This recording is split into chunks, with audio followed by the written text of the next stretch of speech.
अस्सलाम वालेकुम नाज़रीन, वेलकम टू द शो बात कारोबार की। मैं हूं आपकी मेज़बान नताशा हसी। नाज़रीन, मार्केट के अंदर एक रेड हीट नज़र आ रही है आज के दिन। हम कह सकते हैं कि वैलेंटाइंस डे को शायद आज इन्वेस्टर्स ने ज़्यादा ही सीरियस ले लिया है। कुछ रेड परफॉर्मेंस देखी गई है। ओवरऑल देखा यह जा रहा है कि इंट्राडे हाई में इन्वेस्टर्स ने 500 अबव पॉइंट्स का हम देख रहे थे कि मार्केट के अंदर एक इंट्राडे हाई पंच किया गया, लेकिन उसके बाद एक हम कह सकते हैं कि ग्लोबल जो न्यूज़ है, एक फियर दिखाई देता है रशिया और यूक्रेन के बीच, वो ओवरऑल काफ़ी हद तक पूरी दुनिया की मार्केट्स को हर्ट करता हुआ दिखाई दिया। आज के दिन भी हमने ये देखा, starting of the day market ने हायर साइड पे पंच करने के बाद एक कंटिन्यूस हम देख रहे थे, सेलिंग देखी गई, एक रेड परफॉर्मेंस देखी गई और ओवरऑल तकरीबन हम कह सकते हैं कि 45,000 का लेवल जो एक काफ़ी अरसे तक रेजिस्टेंस भी बना रहा 46,000 के लिए, लेकिन आज जो है वो 45,500 के लोअर को टच किया। इट मींस कि यहाँ पे 500 अबव पॉइंट्स का डिक्लाइन अगेन मार्केट में देखा गया। और अब अगर हम क्लोजर की सूरत हाल देखें तो तकरीबन 450 पॉइंट्स के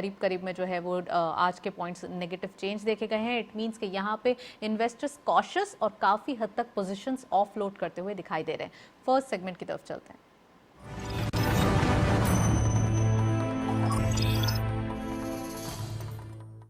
डेली हाइलाइट्स आज की मार्केट की परफॉर्मेंस देखते जाते हैं। ओपन हुई मार्केट 46,079.37 के लेवल पर। हायर साइड पे मार्केट गई 46,133.87, lower was 45,507.45 and finally closure 45,644.09 पे। हम देख सकते हैं कि एक नेगेटिव चेंज आज के दिन देखा जा रहा है 435.28 के डिक्लाइन के साथ। टर्नओवर में करंटली 187.80 मिलियन शेयर ट्रेड किए गए हैं। कल के मुकाबले में यानी कि फ्राइडे के मुकाबले में 17.47 का इजाफा देखा गया है and value is completely dry position पे देखी जा रही है 5.94 बिलियन रुपीस। वॉल्यूम लीडर्स में all script being in red territory. आज वाकई मार्केट जो है वो रेड को ज़्यादा लाइक कर रही है। WTL इस लिस्ट को लीड कर रहे हैं 0.10 के डिक्लाइन के साथ। 2.05 पे closure, 33.53 million shares traded. Telecard second score पे 1.05 का डिक्लाइन देखा गया, 16.32 पे क्लोजर रहा, 9.87 million shares traded and lastly GGL 1.28 का डिक्लाइन, 20.50 पे क्लोजर, 7.80 का कारोबार रहा। अगर हम टॉप एडवांसर्स पे भी नज़र डालें और यहाँ पे देखें तो तमाम पेनी स्क्रिप्ट्स दिखाई दे रहे हैं और तमाम डिक्लाइनिंग नोट पे दिखाई दे रहे हैं, यानी कि overall performance across the board आज काफ़ी हद तक डिक्लाइनिंग नोट पे दिखाई देती है। नेक्स्ट सेगमेंट की तरफ चलते हैं।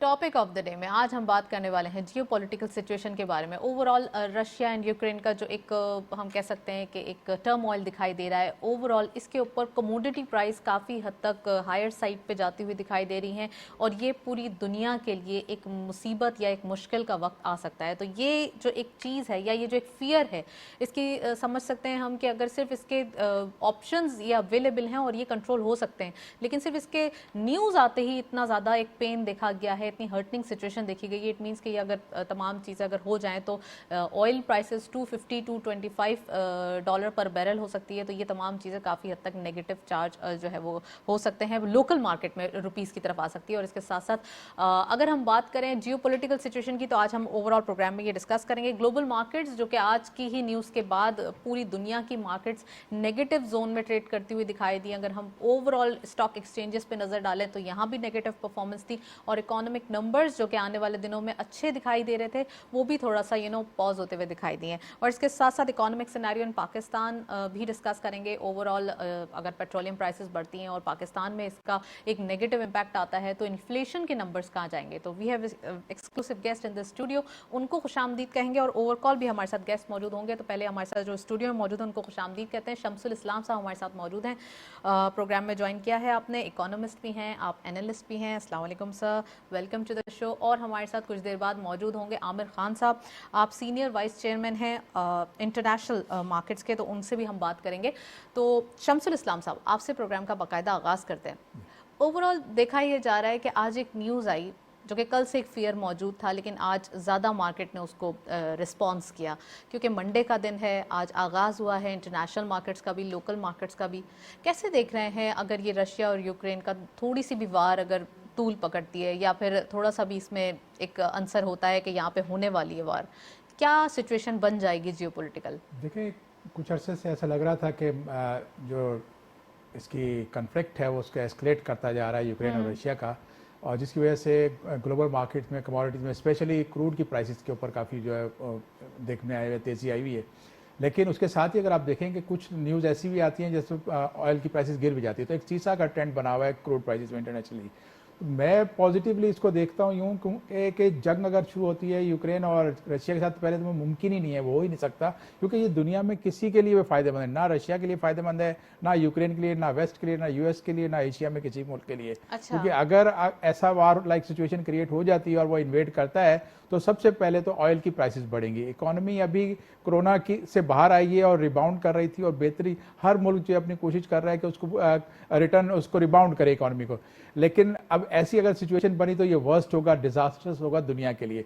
तो आई थिंक कि इसमें ज़्यादा वो नहीं जाएगा, क्योंकि ना तो ये वेस्ट के उसमें फेवर में, आपने देखा कि वेस्ट ऑलरेडी कम्बैट कर रहा है उसके साथ एलएनजी प्राइसेस के साथ, तो यूक्रेन रशिया बहुत बड़ा जो है उसको गैस का सप्लायर है, यूक्रेन आपका ग्रेन्स का बहुत ज़्यादा है, तो दुनिया भर में फूड कमोडिटीज प्राइसेस भी बढ़ जाएंगी, साथ ही आपकी एनर्जी की कमोडिटीज की प्राइसेस बढ़ जाएंगी। आई फील के सेंस विल प्रिवेल, और उसके ऊपर जो है इसको जो हमारी जो अमेरिकन और जो चाइना साइड का जो ब्लॉक है, और इवन हमारे प्राइम मिनिस्टर साहब भी रशिया जा रहे हैं, तो इस चीज को कोशिश की जाएगी कि इसको जो है पीस को प्रिवेल किया जाए। गुड सेंस प्रिवेल होना चाहिए।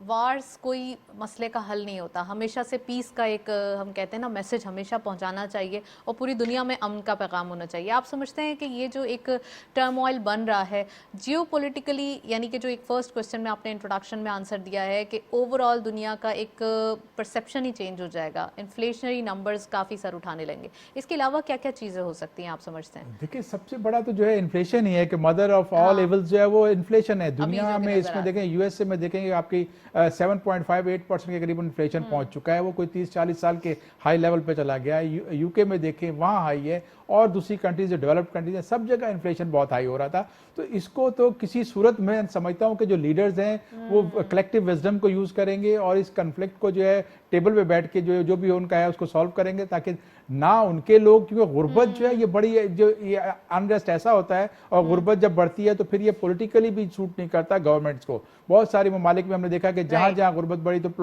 डेमोन्स्ट्रेशन ऑफ पावर, एंगर होता है उनका पब्लिक का, और उसके बाद गवर्नमेंट भी चेंज होती है। तो ये सोचा जाएगा कि इसको देखा जाएगा, इसके बहुत सारे रिपरकशंस आ सकते हैं। चलें जी, गुफ्तगू को जारी रखेंगे, एक ब्रेक की जानिब चलते हैं, साथ रहिए।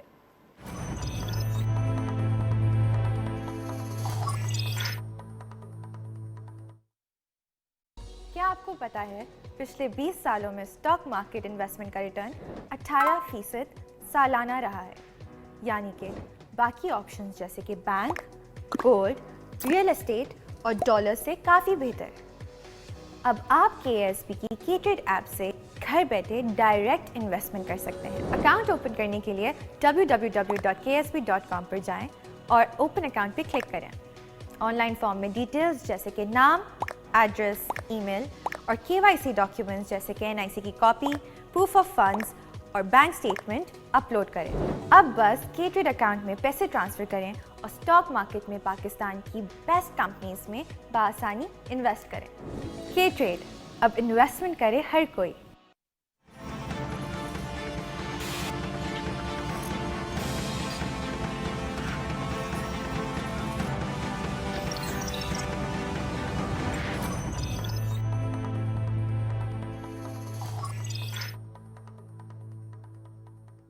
वेलकम बैक नाजरीन, गुफ्तगू जारी है। शम्स साहब मौजूद हैं तो उनको जो है वो दोबारा गुफ्तगू में शामिल करेंगे। शम्स साहब, ओवरऑल जियोपॉलिटिकल सिचुएशन की बात हो रही है, जो मैंने आपसे पूछा था कि एक सबसे बड़ा तूफान तो इन्फ्लेशन का होगा। सेकेंडली जो एक सिचुएशन होती है ना, जो लोग अमन की बातें सोचते सोचते दोबारा एक नेगेटिव माइंडेड हो जाएंगे, आपको नहीं लगता कि ये परसेप्शन रोकना पड़ेगा? बिल्कुल इसको रोकना चाहिए, और दुनिया में मैं समझता हूँ कि इस वक्त जो है विजडम की कमी नहीं है, बल्कि कोविड ने जो है लोगों को सोचने पे और ऐसे एक्शन लेने पे जो हुकूमत जो लोगों की मुफाद के अंदर होती है उसको करने पे मजबूर करें। तो आई थिंक इसका बेहतरी आएगी। लेकिन जो आपके ऑयल की प्राइसेस बढ़ रही है ना, उसकी एक और वजह भी है। वो ये है कि ओपेक प्लस ने जो डिसाइड किया था कि 400,000 उन्होंने निकालने हैं बैरल, तो वो उनके पास निकल नहीं पा रहे, क्योंकि इन्वेस्टमेंट जो है लास्ट ईयर में देखा था क्रूड की प्राइसेस बहुत ज्यादा नीचे गई थी और नेगेटिव उसमें भी चली गई थी। उसकी वजह से वहां पर जो है इन्वेस्टमेंट जो होनी थी वो नहीं हुई, और इन्वेस्टमेंट ना होने की वजह से वो ममालिक जिनके पास प्रॉब्लम थी इकोनॉमिक इश्यूज से, तो वो इन्वेस्ट नहीं कर सके। तो ऑयल मीटिंग्स काफी होती रही हैं पूरे ईयर, हमने देखा था 2021 में भी, फिर भी कोई सोल्यूशन नहीं निकल रहा। देखिए ना, वजह यह है कि इन्वेस्टमेंट नहीं हुई उस सेक्टर पे। जब इन्वेस्टमेंट नहीं होती तो एक्सप्लोरेशन नहीं होती, ऑयल की जो है वो ज्यादा नहीं निकाल सके, और उसके बाद सप्लाई शॉर्टेज आ गई। यूएसए में कोशिश की गई थी, इससे पहले आपने देखा कि एसपीआर रिलीज करने का था कि कुछ बड़े ममालिक ने डिसाइड किया, लेकिन वो भी उसने काम नहीं किया, बल्कि वो उसका नेगेटिव इंपैक्ट पड़ा था और मार्केट बढ़ गई थी। तो अभी भी ये होगा कि आपका जो है प्राइसेस जो है इस पे हाई साइड पे रहेंगी, क्योंकि आपकी सप्लाई शॉर्टफॉल है, और यूएस का जो आप ऑयल देखें उसकी प्राइस भी बढ़ रही है, वहां पर भी है। तो ये प्राइसेस जो $100-120 तक इस साल रहेंगी। राइट चलें जी, हमारे साथ ओवरकॉल आमिर खान साहब मौजूद हैं, उनको खुशामदीद कहते हैं प्रोग्राम में। आप सीनियर वाइस चेयरमैन हैं international business and professional corporation के। अस्सलाम वालेकुम sir, welcome to the show. जी वालेकुम सलाम, thank you so much to invited me. Aamir Khan साहब, ओवरऑल देखा ये जा रहा है कि आज की मार्केट, अगर थोड़ा सा हम एक क्रॉनिकल बात करें, तो आज के दिन हमने ये देखा कि पूरी एशियन मार्केट, पूरी दुनिया की मार्केट्स काफ़ी लोअर नोट पे स्टार्ट हुई है। ऐसा क्या सिचुएशन आप समझ रहे हैं कि ये बनने जा रही है आने वाले दिनों में? और अगर ऐसा कुछ हुआ, यानी कि जो जियो पोलिटिकल सिचुएशन डिस्टर्ब हो रही है, तो क्या कोई नेगेटिव चेंजेस आ सकते हैं? देखें जी, ये तो उसके मुताबिक होती है। मार्केट्स में कभी कभी उतराव आता है, कभी भराव आता है, तो उसके मुताबिक चलता है। लेकिन आने वाले जो वक्त आने वाला है उसके मुताबिक ये मार्केट डेफिनेटली ऊपर जाएगी, और जिससे पहले भी इस तरह की कई चीजें हो चुकी हैं।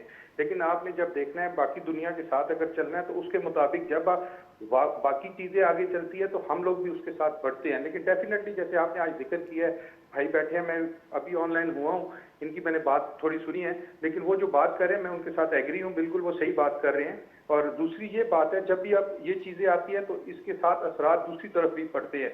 लेकिन जब आप इसको पॉजिटिव सोचते हैं, जब बिजनेसमैन इसमें इन्वेस्टमेंट ज्यादा लेके आते हैं, तो इस चीज को आप ऊपर लेके जाते भी। राइट चले, शम्स साहब भी मौजूद हैं, उनको भी गुफ्तगू में शामिल करते हैं, और आप भी हमारे साथ ही मौजूद रहेगा। शम्स साहब, जैसे कि आमिर साहब ने कहा कि ओवरऑल असरात जो हैं वो उसके नेगेटिव भी आते हैं। ग्लोबली पेट्रोलियम प्राइसेस, जो कि अब कंट्रोल हम बात कर रहे थे कि ओपेक की वजह से की जा सकती हैं, फर्दर आने वाले दिनों में आपको क्या दिख रहा है कि अब कोई वार की तरफ नहीं जाएंगे तो चीज़ें सेटलमेंट की तरफ हो जाएंगी? इफ़ यस, तो कितना अर्सा लगेगा हमें से? जी, मेरा पर्सनल ओपिनियन तो यही है कि सिचुएशन जो है वो काम डाउन होगी, लेकिन थोड़े से अप एंड डाउन जो सीसा जो हो रहा है, ये थोड़ी सी टेंशन बढ़ती है। कोई स्टेटमेंट आता है, यूएस से स्टेटमेंट आ जाता है, और वो प्रिडिक्ट कर देते हैं कि जी ये जंग होने वाली है, इन्वेट करने वाला है, तो उससे फिर ग्लोबल मार्केट रिएक्ट करती है। ग्लोबल मार्केट में आपको पता है कि इन्वेस्टर जो है ज़्यादातर, आप देखें कमोडिटी मार्केट्स और दूसरी आपकी सारी वो ऑनलाइन होती हैं, तो वो ज़रा सा एक फ्लैश आती है, उसके बाद वो सारे वो शुरू होते हैं नेगेटिव में। लेकिन जो, क्योंकि आपने देखा कि अभी तक जो इन्वेस्टमेंट जो कोरोना में, क्योंकि आप होता है कि लॉकडाउन ज़्यादा रहा था, तो कमोडिटीज़ में अगर फार्म से देखें तो वहाँ पर भी आपका फार्म पर लेबर ने की शॉर्टेज थी।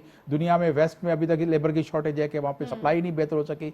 हर वो मुल्क जहाँ पर कोरोना ने अटैक किया, जिस मुल्क ने लॉकडाउन को देखा, वहाँ पर जो है आपकी ये सप्लाई शॉर्टेजेस आई हैं, इंक्लूडिंग क्रूड की भी आ रही हैं, साथ ही कमोडिटीज़ की भी आ रही हैं, मेटल में भी आपने देखा कहाँ तक गया।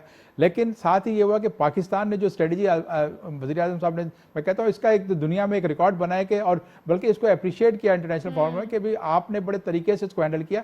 शुरू में हमारे ऊपर बहुत प्रेशर था कि जी आप कंप्लीट लॉकडाउन को जाओ, लेकिन प्राइम मिनिस्टर साहब ने देखा कि जो लो इनकम जो है, डेली वेजेस पे जो है लो है, उनको बचाना था, और उन्होंने लॉकडाउन को कंप्लीट नहीं किया, बल्कि स्मार्ट लॉकडाउन पे गया। ये बहुत अच्छा था, जिसकी वजह से हमारी इकोनॉमी ने माइनस से होकर फिर पॉजिटिव पे आ गया, और तकरीबन 5% के करीब हमारी ग्रोथ आ रही है। अभी जो स्टेट बैंक का जो थोड़ा सा आया है कि उसको रोकना है, कॉन्ट्रैक्ट करना है, तो जिसकी वजह से थोड़ा स्लो डाउन हुआ है। वरना फिर क्योंकि पाकिस्तान रेजिलिएंट मार्केट है, यहाँ के लोग मेहनती हैं। पाकिस्तान में जो है, चाहे आप देखें कितनी चीजों की कमी होती है, लेकिन उसके बावजूद यहाँ पर एक जो रिबाउंड आया इकोनॉमी का, वो बहुत अच्छा आया। राइट आमिर साहब, आप सुन रहे हैं, ओवरऑल एक रिबाउंड अच्छा आ रहा है। पाकिस्तान की इकोनॉमी की बात करते हैं, लोकल मार्केट्स की बात करते हैं। थोड़ा सा अगर गुफ्तगू को थोड़ा दूसरे एंगल से भी देखें, तो यहाँ पे जब कुछ मुल्क इन्वॉल्व हो रहे होते हैं अपने जंगों में या किसी और मसाइल के तहत, तो यहाँ पे हमें एक और रूम मिलता है इन्वेस्टर्स के लिए, इंटरनेशनल इन्वेस्टर्स के लिए। पाकिस्तान का जो प्लेटफॉर्म है, चाहे वो बिजनेस एनवायरनमेंट की बात की जाए, चाहे वो इंडस्ट्रियल जोन्स की बात की जाए, कितना आइडियल देख रहे हैं आप पाकिस्तान का एनवायरनमेंट? देखिए जी, जैसे भाई ने कहा है, कोरोना के दौरान पाकिस्तान गवर्नमेंट ने काफ़ी अच्छे तरीके से हैंडल किया। मैं यूके से तल्लक रखता हूँ। यूके में जो बिजनेस डाउन गया उसमें गवर्नमेंट ने काफ़ी हेल्प की है। उसकी वजह से कुछ बिजनेस ऐसे हैं जो बिल्कुल डाउन हुए और कुछ लोगों को इतना बेनिफिट मिला है कि उन्होंने वहाँ पे एक नई लाइफ स्टार्ट कर ली है ना, तो उस वजह से बिल्कुल ये सही फरमा रहे हैं। और पाकिस्तान में मेन जो चीज़ होती है, देखिए अगर अभी तो हमें इस बात की फिक्र है, जो ये जंग के असरात लग रहे हैं यूक्रेन और रशिया का लग रहे, उसमें कोई ऐसी चीज़ें ना, उसके बावजूद भी अगर बिजनेस आता है तो वो भी अच्छी बात है। मेन जो चीज़ मैं यहाँ पे डेफिनेटली मेंशन करूंगा आपके चैनल से ये फायदा उठाते हुए, कि जब हम लोग यूके से या डिफरेंट कंट्री, यूके, यूरोप, कहीं से भी ऑर्डर्स आते हैं, तो हमारे जो भाई हैं पाकिस्तान के बिजनेसमैन हैं, मैं उनसे रिक्वेस्ट करता हूँ कि वो जो क्वालिटी है ना, उनको मेंटेन रखा करें। इसीलिए हमारा बिजनेस नीचे चला जाता है, वो क्वालिटी को मेंटेन नहीं रखते, तो उसकी वजह से जो ऑर्डर्स आते हैं वो हमारे हमसाया ममालिक में चले जाते हैं। तो उसकी वजह से फिर हमारे पास वो सिचुएशन नहीं बनती, वो चीज़ नहीं बनती जो बाकी मुल्क अपने आप को बूस्ट भी करते हैं और अपनी प्रोडक्ट को इंटरनेशनल लेवल पे लेके भी जाते हैं। तो बाकी ये आजकल जो जितना भी आया कोरोना के दौरान आया, फैसलाबाद आप देख लें, जो चीजें रुकी हुई थी, अरसा दराज से लूम्स रुकी थी, उन्होंने दोबारा से स्टार्ट किया है। ऐसी ऐसी फैक्ट्री दोबारा स्टार्ट हुई है।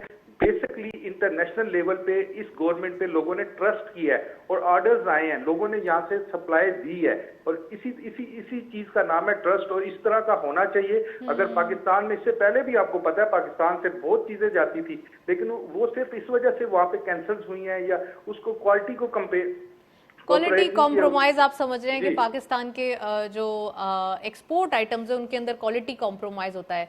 आमिर साहब, पाकिस्तान की लोकल डिमांड भी बहुत ज्यादा है। आप समझते हैं कि लोकल डिमांड को फुलफिल करने के लिए एटलीस्ट हम जो इंपोर्ट कर रहे हैं उनसे थोड़ी सी जान छुड़ाएं और अपने ही आइटम्स को प्रमोट करें, तो यहाँ पे अगर क्वालिटी कॉम्प्रोमाइज भी होगा तो उसको सेटल कर लिया जाएगा? व्हाट डू यू से?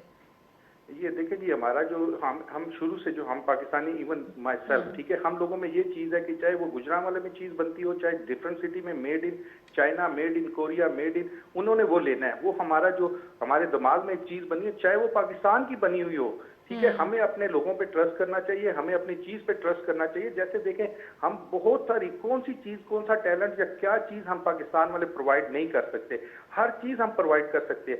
सिर्फ हमें right man for the right job चाहिए। अपनी पब्लिसिटी जो मार्केटिंग है वो हमें बढ़ चढ़ के हिस्सा लेना चाहिए। अपने लोगों तक वो शौर पैदा करना चाहिए कि जो हमारी चीज़ है वो बेस्ट चीज़ है।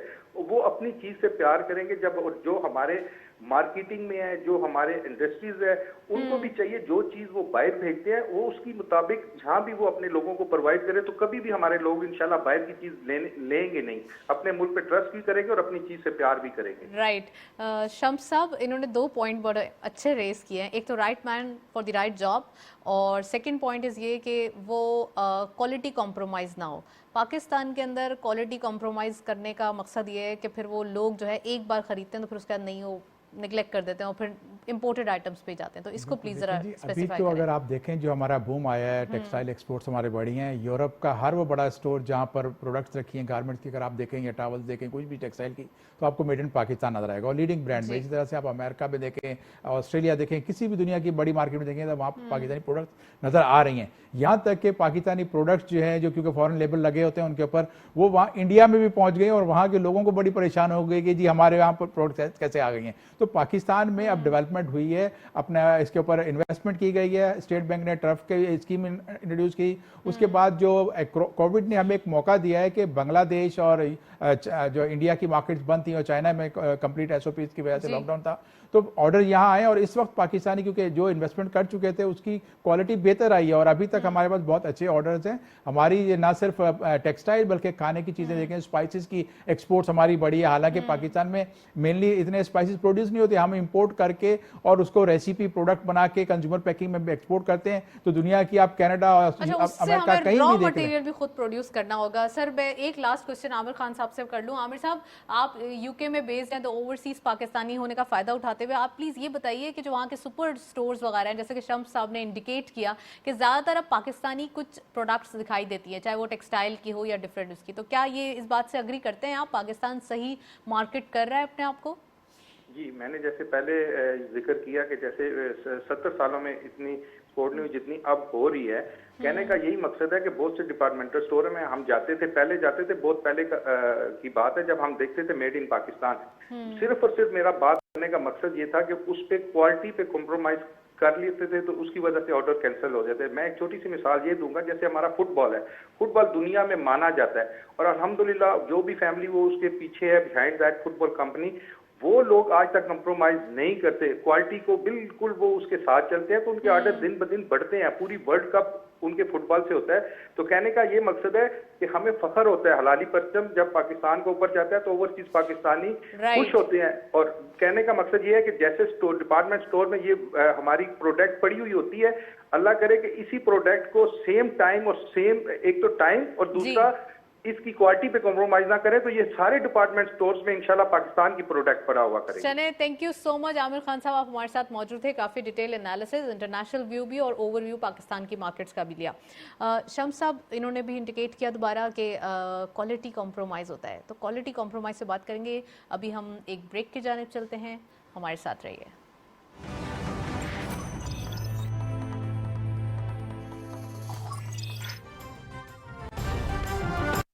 क्या आपको पता है पिछले 20 सालों में स्टॉक मार्केट इन्वेस्टमेंट का रिटर्न 18% सालाना रहा है, यानी कि बाकी ऑप्शंस जैसे कि बैंक, गोल्ड, रियल एस्टेट और डॉलर से काफ़ी बेहतर। अब आप KSB की K-Trade ऐप से घर बैठे डायरेक्ट इन्वेस्टमेंट कर सकते हैं। अकाउंट ओपन करने के लिए www.ksb.com पर जाएं और ओपन अकाउंट पर क्लिक करें। ऑनलाइन फॉर्म में डिटेल्स जैसे कि नाम, एड्रेस, ईमेल और KYC डॉक्यूमेंट्स जैसे कि NIC की कॉपी, प्रूफ ऑफ फंड्स और बैंक स्टेटमेंट अपलोड करें। अब बस K-Trade अकाउंट में पैसे ट्रांसफ़र करें और स्टॉक मार्केट में पाकिस्तान की बेस्ट कंपनीज में बआसानी इन्वेस्ट करें। K-Trade, अब इन्वेस्टमेंट करे हर कोई।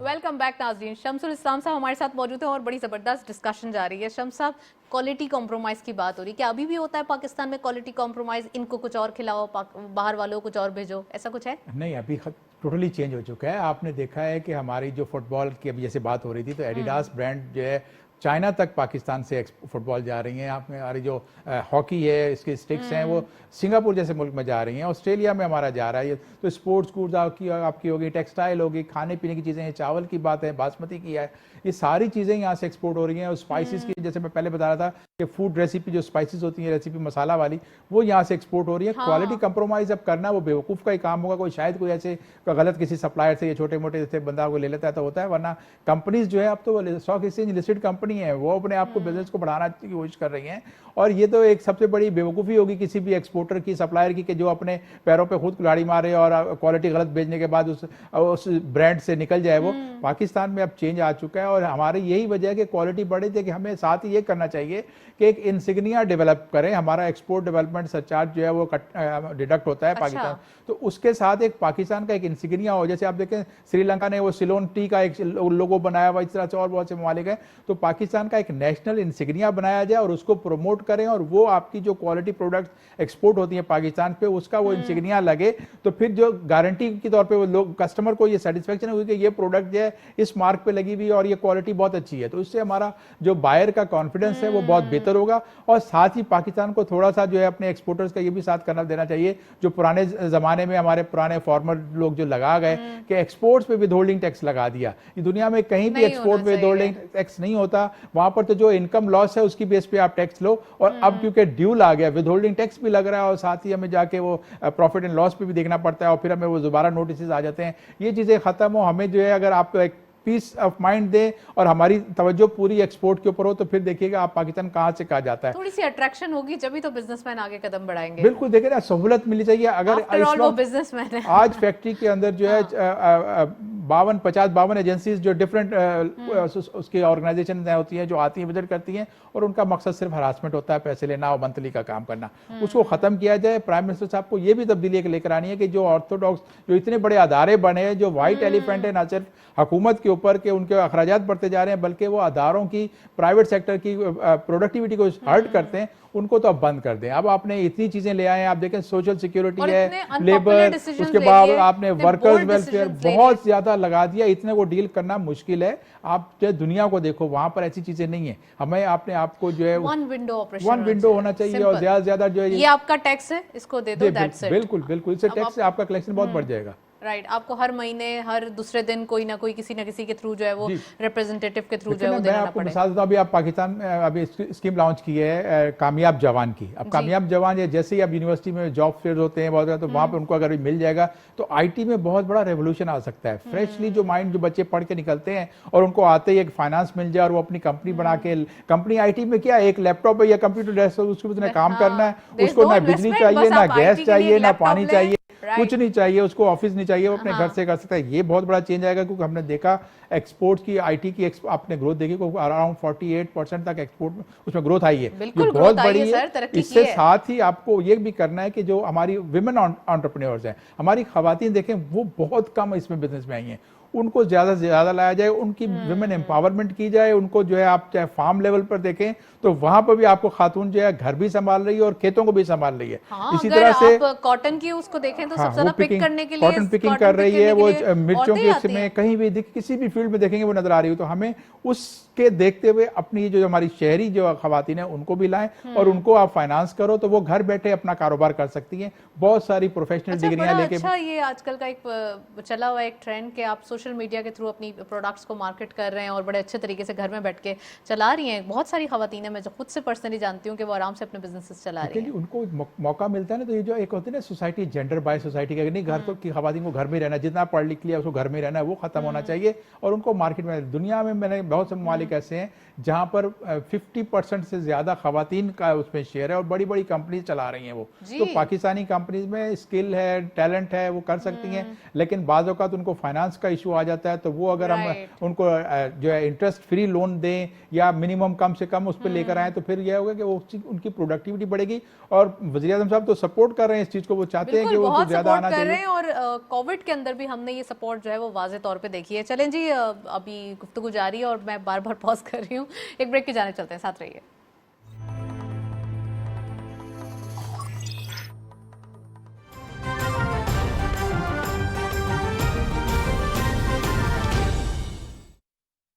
क्या आपको पता है पिछले 20 सालों में स्टॉक मार्केट इन्वेस्टमेंट का रिटर्न 18% सालाना रहा है, यानी कि बाकी ऑप्शंस जैसे कि बैंक, गोल्ड, रियल एस्टेट और डॉलर से काफ़ी बेहतर।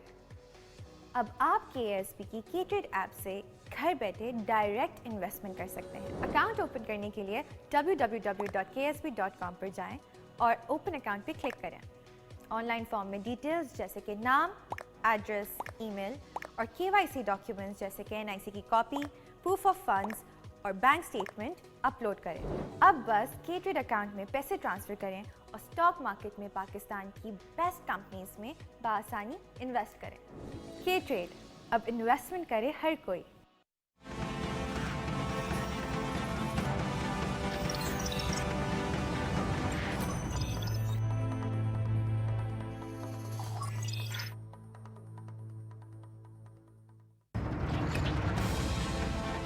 ज़बरदस्त गुफ्तगू जारी है। शम्स साहब मौजूद हैं, उनसे मज़ीद बात करते हैं। शम्स साहब, कोई ऐसा सोल्यूशन, कोई ऐसा हम कह सकते हैं ना, कोई जादू का एक टोटका जिसके ज़रिए जो है वो लोकल मार्केट्स में थोड़ा सा रिलीफ आ जाए, क्योंकि कमोडिटी प्राइस तो बहुत ज़्यादा हाइक जा रही हैं और यहाँ पे इंटरनेशनल मार्केट्स की डेली न्यूज़ कोई ना कोई चेंज होती हुई दिखाई दे रही है। दुनिया में देखें इन्फ्लेशनरी प्रेशर तो बहुत ज़्यादा है और उसका नो डाउट हमारे पास कोई और रास्ता भी नहीं है कि हम, क्योंकि हमारी सबसे बड़ी इंपोर्ट जो है वो फ्यूल की होती है। LNG को देखें और क्रूड को देखें तो उसकी प्राइसेस बहुत हाई हैं। उसमें देखते हुए हमें एक अपना कुछ लोगों की इनकम बढ़ानी बढ़ानी चढ़ेगी। आपको देखा है कि कोविड के दौरान जो है ऑनलाइन बिजनेस फूड का बहुत ज़्यादा प्रमोट हुआ। हमें पाकिस्तान में अगर एक वो जो हम सुन रहे थे कि मार्केट्स बनाई जाएंगी, हम अगर ये वेट मार्केट और ड्राई मार्केट का कॉन्सेप्ट लेकर आते हैं और वहाँ हॉकर सेंटर सब्सिडाइज रेट पे बहुत कम नॉमिनल रेट रेंटल पे दे दिए जाएं, तो वो खवातीन और हजरात जो जिनके पास टाइम भी है और जो रोजगार नहीं है, जॉब नहीं मिल सकती, क्योंकि अब ना बिजनेस के पास भी इतनी सकत नहीं है कि वो नई से नई जॉब क्रिएट करे और ना गवर्नमेंट के पास है, तो वो बिजनेस जब आप करेंगे अब अपने, तो वो सेल्फ मेड हो जाएंगे और उसी से आपकी इनकम बढ़ना शुरू हो जाएगी। आपको वो देना चाहिए। इसी तरह से आपको जो है जितने भी लोग जो हैं जो नए आ रहे हैं उनको अब बिजनेस की तरफ माइंड उनका सेट करना पड़ेगा, क्योंकि हमारे यहाँ देखें इन जो सेविंग्स टू जीडीपी बहुत कम है। हमारे यहाँ लोग खर्चा जो है जितना होता है वो कर देते हैं खाने पीने पे और उनके पास बचत नहीं होती, क्योंकि वो सैलरी ला रहे हैं वो लिमिटेड है। ऑलरेडी एंटरप्रेन्योरशिप को आप प्रमोट करने की बात कर रहे हैं और ओवरऑल यही हमारा मैसेज है। अच्छा, कमोडिटी प्राइस बढ़ जाए तो कोई ऐसी चीज जो कि लोकल मार्केट पे भी आए, क्या आप समझते हैं कि लोकल मार्केट में भी बढ़ेगी तो क्या इसका इम्पैक्ट आएगा? देखिए जी, हमारे यहाँ पाकिस्तान में जो लोकल प्रोड्यूस होती है उसके ऊपर महंगाई आई और उसके ऊपर जो है क्रैकडाउन नहीं हुआ सूबाई हुकूमतों की तरफ से, क्योंकि 18 अमेंडमेंट की वजह से बाद जगह हमने देखा कि क्रैकडाउन नहीं हुआ, तो उसकी वजह से वो प्राइसेस मैनेज नहीं हुई, वो बढ़ गई। लेकिन अब साथ ही आपने जो एहसास का प्रोग्राम शुरू किया था वो कुछ हद तक रिलीफ दे रहा है, और इसके अलावा जो इनकम बढ़ाने के लिए ज़राए आप दे रहे हैं, आप नई स्कीम लेकर आ रहे हैं, कामयाब जवान लेकर आ रहे हैं, कामयाब पाकिस्तान लेकर आ रहे हैं, तो एसएमईज को लोन दे रहे हैं जो कोलेटरल फ्री है, तो ये चीज़ें इनकम बढ़ाएंगी। ये चीज़ें वो हैं कि जो स्लो अभी अभी आपको एकदम से नजर नहीं आ जाएगा, लेकिन आगे जाके इसका बहुत इम्पैक्ट नजर आएगा। साथ ही एक बड़ी बात है कि जो पानी का जो डैम शुरू किया है इस गवर्नमेंट ने, नो डाउट सल्यूट करता हूँ उनको कि इससे आपकी बिजली कम सस्ती बनेगी, और ये हमारा जो प्रॉब्लम है बिजनेस का कि महंगी बिजली हमें मिलती है, तो वो हमारा मसला सॉर्ट आउट हो जाएगा। Well, thank you so much हम साहब, आप हमारे साथ मौजूद थे, काफ़ी डिटेल एनालिसिस। आज के दिन हमने कोशिश की और डिस्कशन करके सोल्यूशन निकालने की कोशिश की कि जियो पॉलिटिकल सिचुएशन को जो ये मैस अप हो रहा है, इस मैस से फ़ायदा कैसे उठाया जा सकता है और ख़ासकर पाकिस्तान कैसे बेनिफिशियरी हो सकता है। That's all. प्रोग्राम को वाइंड अप करेंगे, इजाज़त दीजिए, अल्लाह हाफ़िज़।